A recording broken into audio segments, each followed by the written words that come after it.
Hello, this is Colton Cox, and you've reached the Hot Wax Hotline.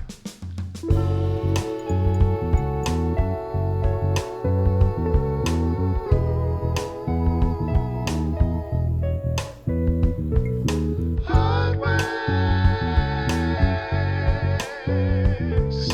Hotline. Hot Wax Hotline.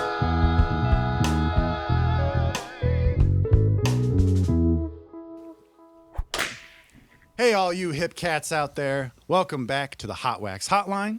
I'm your host, Colton Cox, and I hope you have enough minutes left on your plan this month for me to introduce you to these explorers of the final frontiers of music, experimental post-pop band Shift. Hello. What's up, guys? Hello. Thanks for having us. Happy to be here. Yeah. This is really exciting. Well, awesome. Let me introduce you here. This is Ben. This Hi. is Benji, not to be confused with one another. And Matt over there. All right. Well, welcome to the show, guys. Happy to have you. Yeah, glad to be here. Yeah, you look great. I love the outfits. I like when a coordinated group look. You know. Thank you. Yeah, we've been working on that. Working on it. Excellent. Well, I like to start every show the same way. With this little segment called Hard Pressed. All right. So I'm going to launch right into it. And what we're going to do is a lightning round of kind of this or that questions. So just answer the first thing that comes to your mind. We're going to start off with some easier ones, then you get progressively harder from there. All right. Is this like a lightning round where do we get turns? Or Yes, you can all answer. No, you don't have to have one mind as a band. Okay. Yeah, we have to all. All right. So we're going to start off with some easy ones. Okay. Waffles or pancakes? Waffles. Waffles. Pancakes. Ooh, already a little division within the group. Right. It's because he's wearing blue. Okay. Painting or drawing? Drawing. Drawing? Yeah. It doesning matter if you can't do either of them. Just Drawing. one what you prefer to do. Drawing. Oh, like what I prefer to do, or yes, prefer we to prefer like to consume? do. Prefer to do. Should have clarified. Yeah, I guess painting, but I draw more. Okay. I just wish I painted. Actually, like. See, I wish I did either of them. I've always wanted to be like a comic book artist, but terrible. I can't draw worth anything. I'm good in Photoshop. Like if you give me enough time, but I can't draw. I'm not a drawer. I see. Well, let's amp it up a little bit. A little harder questions. Do you prefer playing hard, fast songs or ballads? Yeah. Depends on the day. Yeah. on the day? Honestly, I gotta cop out of this answer and say like I think both. Yeah, it's like Fair enough. Benji. I'm gonna go with hard, fast songs, but I also like slow, complicated songs. I feel like Fair with this enough. band, hard, fast songs, because that's most of what we play. But then when we get to the ballad, it's very uncomfortable because you're like, I have to be vulnerable now. That's fair Yeah. enough. I like some of the slower stuff I heard you guys do. So yeah. Oh, thank But you. you also had me thinking about jazz, and I was like, Solar or like Reflections. Well, not even specifically jazz, but all right. Let me continue on the next one here. Okay. Little bit easier question: single player games or multiplayer games? Single player. Single player. Great answer. Single player. Multiplayer. Multiplayer. What specifically multiplayer? Like what games? Yeah, what specifically? game? Yeah. Well, first thing that came to mind is Minecraft. You know? see, Oh, I love Minecraft is amazing. See, love I'll take that. Minecraft. I'm just glad it wasn't like Call of Duty or something. Yeah. I feel like when I like stopped being as into video games, the only video games I would go back and play were multiplayer ones. You know, like with friend. You know, when a friend got Yeah. me. Oh, So, yeah. Well, and that's not every single player game has infinite replay value to it. Yeah. So, but I'm weirdly obsessed with the game Half-Life, and I think it is infinitely replayable. listen, I love that game. That's an So, excellent series of games. I Yeah. wish they were still Oh, yeah. making Half-Life games, but you know, they or say could have made the third one. yeah, you know? they maybe are still making it. Well, you know, I Yeah. have How hope. long? How long has it been? right? Like yeah. All right, so let me get you to last hardest questions. All right. I didn't ask you guys, but I kind of made the assumption that you were jazz boys. Yeah. Miles Davis or John Coltrane? Coltrane. Coltrane. Yeah. Mind you, they work together a lot, so there's a lot of overlap between the two. But Those are like my favorite musicians of all time. I don't know if I could choose. I told you these were the hard ones. I mean, Miles Davis has more eras because he was true. around longer. That's true. So And that is why I pick Miles. But I think Coltrane for me, to be honest. See, yeah, it's a if I had divisive question. to pick. All right, But one I more would- for you, last one. A Love Kind of Blue. That's That's a great record. that's great. Last question. Would you rather have unlimited knowledge or unlimited creativity? Creativity. I feel Yeah. like knowledge. It's a burden. Yeah, knowledge is a burden. Yeah, with creativity, you can kind of work around any lack of Knowledge. knowledge. That's Yeah, that. Yeah. I didn't think about that. That's a good answer. I feel like because I learned to like play piano from a very young age, I learned how to do literally anything on the earth. Like seriously, like I think like applying the same things that I've learned from doing music. If I needed to go like learn biology and how to like I don't know study a forest, like I feel like it's all the same kind of principles. It's just like Oh yeah. Interesting. Yeah. Okay. I like that. I like that answer. I'm going with the unlimited creativity Yeah, because unlimited knowledge. I'd just be thinking too much about stuff. no, that's real. It's a burden, like Matt said. Yeah, you know? same answer. Fair, Yeah. fair enough. Well, that's hard pressed, guys. How are we feeling? Feel a little more loose after? Yeah. How about you? Yeah, Unlimited knowledge or unlimited creativity? Ooh, I've never had anybody ask me the question before. I mean, I think I'd probably go creativity too. I mean, I really think you've got a good way of thinking about it. Like, if you're unlimitedly creative, then you can find a way to work around a problem. Yeah. Whereas, like, with knowledge, it's like you might know how to fix the problem, but You can't no like, creativity. applying it is like doesn't. You'd have to think like knowledge is not necessarily original thought. It's true. You know? Yeah. That's true. That's like every zip code, every social security number. Like, I don't need suppose to I didn't know all specify that. ultimate useful knowledge. Just Like if you're omnipotent, you know the useless stuff That's too. fair. A fair point. Man, I have to really reconsider the questions before I ask them. Well, great answers. I thought there was some really good stuff in there. That's fine. Yeah. Well, yeah, so we'll get into kind of talking about you guys now. So I know a little bit about you guys because, like I told you, I did a little research and, kind of learned some things about you. Thank you. I know, yeah, no problem. I know that you got together in 2020, but I'd love to hear kind of like the story of how the band came together in the first place. Yeah, that's. I mean, Ben tells it pretty well. A long, long time ago, in a Springfield, Missouri, far away, I was playing in the Pershing Middle School jazz band with this guy, and we played music together for 2 years before we even said a word to each other. And I didn't really meet him until one day I was insulting a kid's taste in punk rock, and he heard me from across the room. And so this kid comes up to me. He's like, "Hey, Ben, do you want to be in a punk band?" And I was like, "That depends, Tyler. What kind of punk is it?" And he's like, "Oh, it's like Blink 182, 5 Seconds of Summer." And I was like, That's I was 16. I was 16. I was like, "Oh yeah, I listen to the Minutemen and the Bad Brains, man. I only like real punk." Yeah. And he was like, "The Minutemen? Oh, my dad knows them. I like them." And I was like, "What? Whoa!"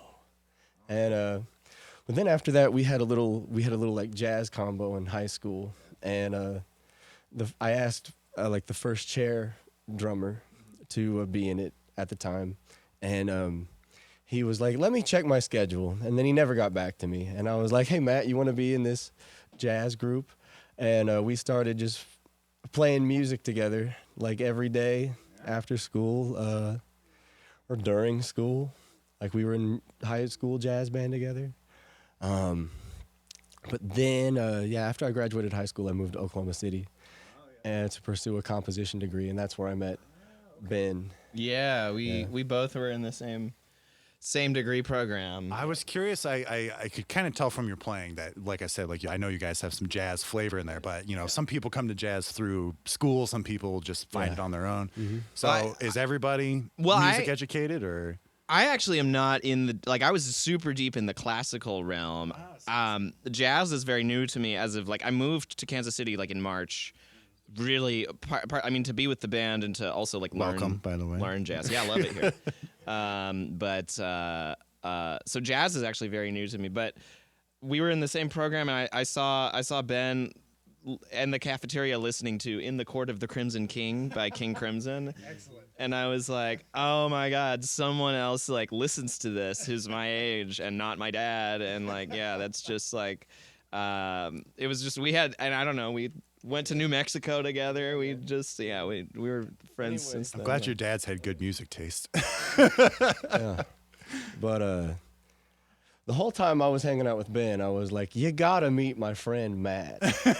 And then the COVID-19 happened. Yeah. And we just had a lot of time on our hands. So one day I was like, man, I want to make these two guys meet. So we just went on a road trip from Oklahoma City to Springfield. And just to jam once. Yeah. Just once. Just once. Yeah. And we were like, wow, we should be a band. Yeah. Yeah.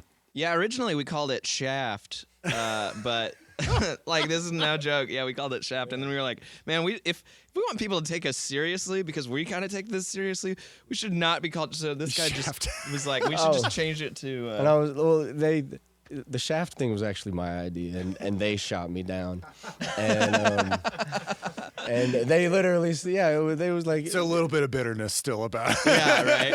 yeah, I'm not over it, man. I gotta really like get medicated, man. It's a problem, man. No, but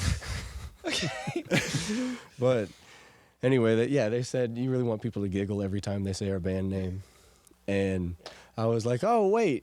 Shift is a word. Listen, you're a bunch of badass mamma jammas, you know. That's true. Yeah. I'm glad they talked me out of it. Just some things about you guys, which you already know, but I'm going to tell these folks. Yeah. You guys have, from what I saw, 7 singles and 2 albums out. Yeah. From like 2020 to 2024. Yes. Right? Yes. Yeah. Okay. And most of those, all those singles are like from the records or the albums that we released. See, yeah. yes. Yeah. But we kind of released them as singles first, for sure. Yeah. Yeah. Excellent.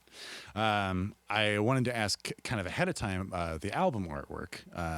Who does? Is it one of you guys, or do you have someone else put it together for you, or?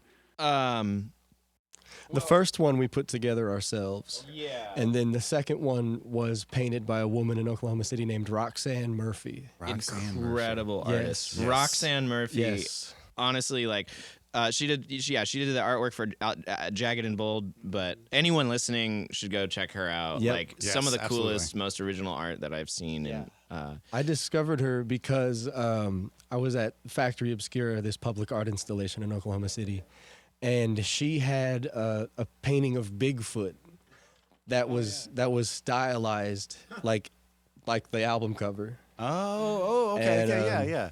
I was like, this is amazing. Like I $30 was gone like that, and so I just had to.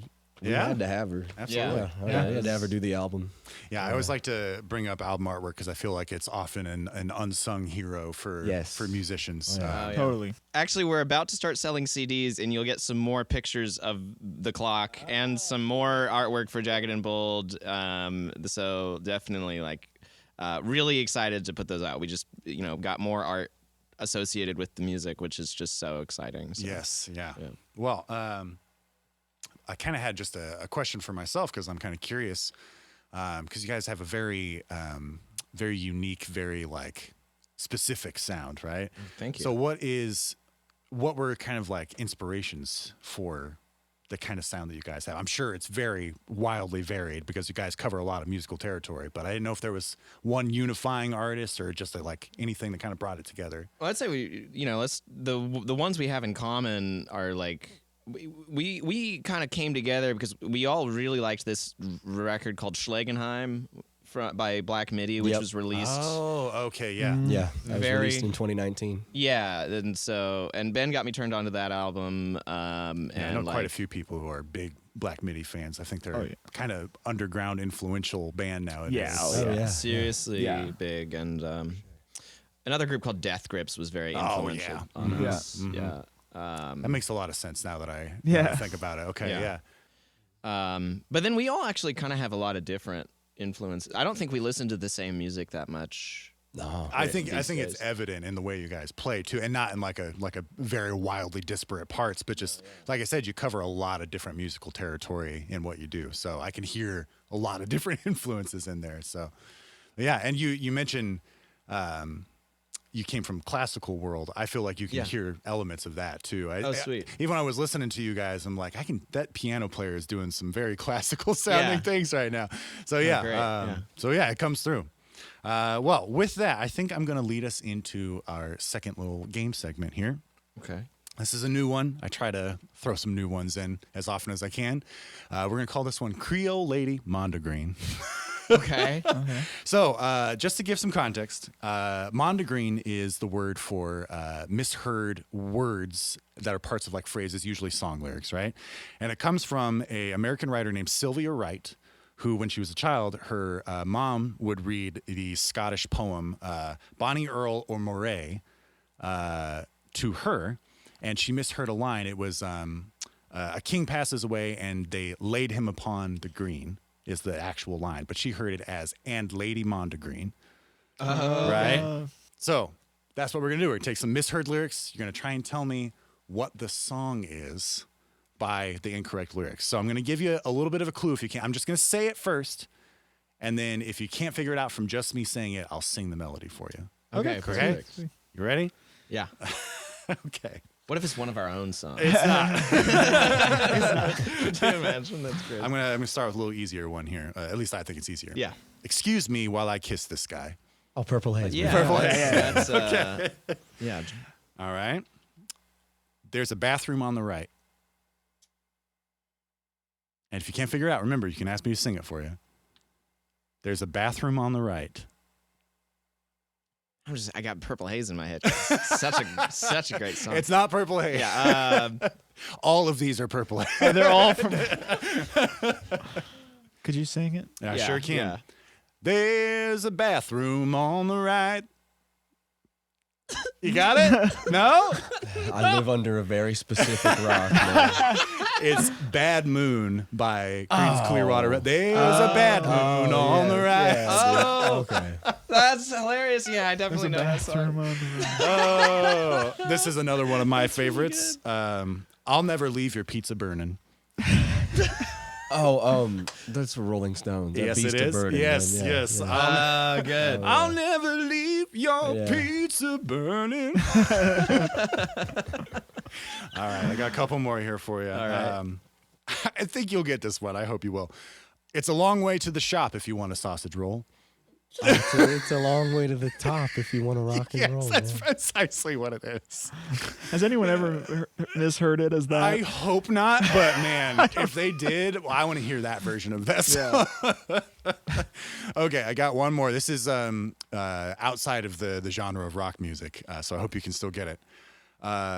Concrete Jungle, Wet Dream Tomato. Oh, that's New York. Or Empire State of Empire, Mind. or whatever it's called. Okay. You got it. Wet Dream Tomato. Yeah, I didn't know what the song was called. That's a great. Yes. I love that song. And I'll give you one more. I didn't write this one down, but I always feel like it's an easy one.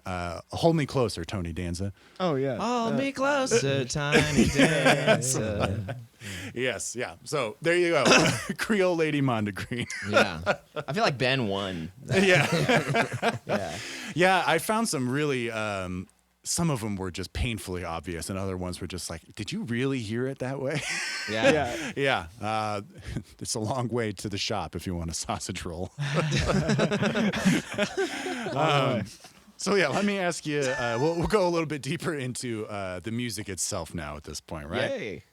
So I got quite a few questions for just the musical side of things. Great.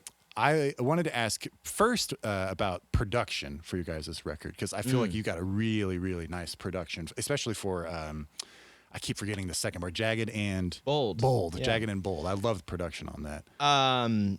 Yeah, I mean, so I was very lucky to be raised by an audio engineer. You were very lucky. Yeah, I know. And his name is Kenneth Rosefeld, and he's an absolute genius. So he runs a recording studio at Southern Nazarene University in Oklahoma City. Oh, okay. And so, yeah, we recorded our first record there. And So he's your producer for the first yes. record? Okay. And we also recorded the second one as well. I don't know why I just said the first. So he's done a lot. He's done the production for both of those records, and it's usually with me sitting there being like, okay, can we do this? Can we do this? And it's been great because I've learned a lot from watching that process happen. And I mean, also he raised me in that studio that he built too. It's like, so I've been playing synthesizers and stuff that he's got, and like, I got to give my compliments because, I mean, for how busy some of the stuff you guys get in your songs, how busy it gets, I feel like you can always hear distinctly each part separately, which is like, you don't hear that in production so much. So, yeah. Yeah, there's Very a couple good. songs on the last record where my dad was like, I don't know how you expect any of this to come through. And I was like, well, you're a wizard, Dad. This is your job. Yeah, He no, did it. you're He a did it. and he did it. Yeah, Yeah. no, it's like it's just absolute like. My compliments to the chef. Yeah, no, he's amazing, and he's he really likes the band, which is really nice. Yes, and so, yeah. I wanted to ask lyricists for the group. Is it just one of you guys? Is it everybody? It's everybody. Everybody. Yeah. So who does most of the singing? Most of the time, yeah. Matt did a verse on Jagged and Bold that all of which he wrote. Ben's. I was curious because I know you have like some spoken word stuff in there. I didn't know if that was a different person or if it was one of you guys. The song Stalactites, I did that one. Oh, okay. Yeah. All right. And then there is some spoken word that I'm doing. You'll hear some of it when we play for you later too. We got some spoken word verses. But I think really a lot of the lyricism is just all three of us combine ideas. Sometimes it's just one of us is like, here's the whole song, or I'll write a verse, Ben writes a verse, vice versa. Like, yeah, it's. And what would you say, because I'll say I've mostly listened to Jagged and Bold because I just really liked a lot of the songs on that. Thank you. Thank you. Is the split of songs with vocals and without vocals pretty even, or is it more heavy on the instrumental side? That's a good question. I mean, I think they all have. There's one that doesn't have any lyrics, which is called Cosmic Trains, featuring a local saxophonist, J.J. Jameson, who's amazing. Thank you. I was going to ask you who the saxophonist was. Yeah, good friend of ours, amazing player. Yeah, and actually, is he the only additional instrument, or do you have anybody else playing anything? We also have a guy I lived with named Chris Maxwell. He plays clarinet on Jagged and Bold throughout most of the record. I mean, there's only a couple songs where he's not on. But yeah, the split of instrumental lyrics, I mean, like, I would say, like, we could just be instrumentalists, like, if we wanted to. I think it's just sometimes we want to literally say the things that we want to say, I think so. Well, let me. And I love singing. So. Take that idea and carry with it. Do you find that there are any themes that kind of, is it like, does an album have like themes you center on, or is there like themes you try to like run through all the music that you guys do? It's kind of a complex question, but. Well, I mean, we think about this a lot. Yeah. I would imagine, especially being, largely instrumental players, that you need kind of something to center on. So, Ben's always really good at setting like limitations. I mean, so what was the limitations for the first record? Timelines. So the first record, we were not allowed to write on our primary instruments. All the songs were just really secretly AABA. They were all the same form. And then the third one was 6 songs. It has to be 6 songs because of Spiderland by Slint. Oh. Yeah. Great. All record. right. Yeah. And I think Jagged and Bold. And with Jagged and Bold, we said to hell with it. Yeah, Yeah. you just did whatever. Well, the rule was it had to be jagged and bold. I think that was literally. I mean, It certainly is. I Yeah, think you yeah. nailed that aspect of it. So and it tells us there's a very real narrative to listening, because I don't really find that I listen to one song at a time in that. It's like the record itself like is telling this narrative. everything flows together. So I mean, yeah. Yeah, it's realizing that bad things have happened to you and then learning to live with that, I think, is really the ultimate theme of that. Well, yeah. I mean, I feel that especially like out of the things I've listened to from you guys, I feel like that whole album has a very strong core to it, and I feel like you can follow that thread all the way through. So, Oh, thank you. well done on you guys. So, a question I was curious of was kind of the actual recording process, because I feel like there's probably a lot of improv elements to it. So, when you recorded these songs, how much is like improvised fully? How much is like, do you guys do everything in one take, or do you do like different smaller chunks of it, or like how do you manage the jazz in with everything else? The structures of the songs are pretty absolute, like they're pretty structured, but then like the things we played like, I mean, there's riffs, So you have an and idea of like everything. how many bars you're supposed Yeah, to yeah. fill. But Usually, I mean, sometimes we play it by ear, but or cue, look at each other or cue. But then, like, I mean, there's parts, of course, that you guys are playing, but then there's little sections of the song where there's a solo, or pretty much everything I'm playing, I play differently every time. Yeah. But So do you record everything in one take all the way through, or do you we go back record and do live. like overdub? Okay. Yeah. But we end up having to overdub, and sometimes you got to redo a part, or like, Yeah. See, and most of my recording has been, kind of standard rock, recording the different parts and adding overdubs and stuff like Yeah. that. I don't know a lot of folks that do actual jazz versus even like what you guys do, Yeah. like fusion type stuff. Mm-hmm. And I'm curious if people still do it like they do back in the day, just recording everything in one take and taking a couple different takes to see which one sticks. We So, definitely like that approach. We definitely Yeah. do that. I mean, man. it works for jazz. It's not to a click. It's not to a click. And, yeah. Could have fooled But me. I think it's obvious. I thought it was pretty obvious, but It does. Yeah, I think we have a lot of.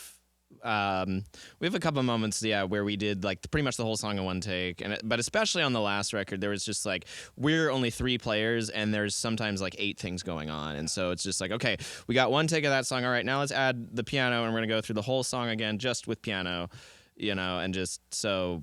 And see, I'm not really like super well versed in like synths and sequencers and stuff, and I haven't seen you guys play, so I didn't know if like you were adding in like layers on top, or like how you were handling it with like synths and things like that. So it was just me kind of like taking a guess at like, well, how do they get all these different parts in there? So that's why I asked the question, how do you record it? Yeah, right. I mean, some of it is to like, my dad's a genius too. It's like sometimes on the last record he would call me up. He's like, "Hey Ben, I just think that you like, can you send me this like kind of just this whoosh kind of thing?" And I was like, sure. And I'll send him a whoosh, and then he like pitch bends it and stuff, like, and it's just like, oh great, thanks. Like, I mean, and it's just so sometimes it's just you add just a whoosh in there because that's what makes the song, That's what's great about electronic music, is it doesn't have to all be played live necessarily. Well, I think that's all the questions I have for you guys today. Thank you so Okay. much for coming on the show. yeah, thank you. Yeah, this is Thanks great. for having us. I'm glad you had a good time. So do you want to tell folks easiest place to find you, best place to find you, as far as like music or social media, any of that kind of stuff? And we'll put it on our little description for the video too. But Yeah, our Instagram is shift.band. We also have a link tree where you can get to all of, because everyone has a different platform of streaming. I would say listen to our last record, Jagged and Bold by Shift. crazy good. Yeah, if you just, anyone listening, if anyone just wants to listen to that record all the way through, it would mean so much to us, and I think that maybe you could get something out of it. Well, thank you so much again for being here. I'm going Thank you. to let you, we're going to get set up and have you guys play your song here in just a second. So Yay. stick around on the line. We're going to listen to our artist play some music and have a great time. And I'll see you all later. Mom, I got to go. I got it. Ma! Bye.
Thank you.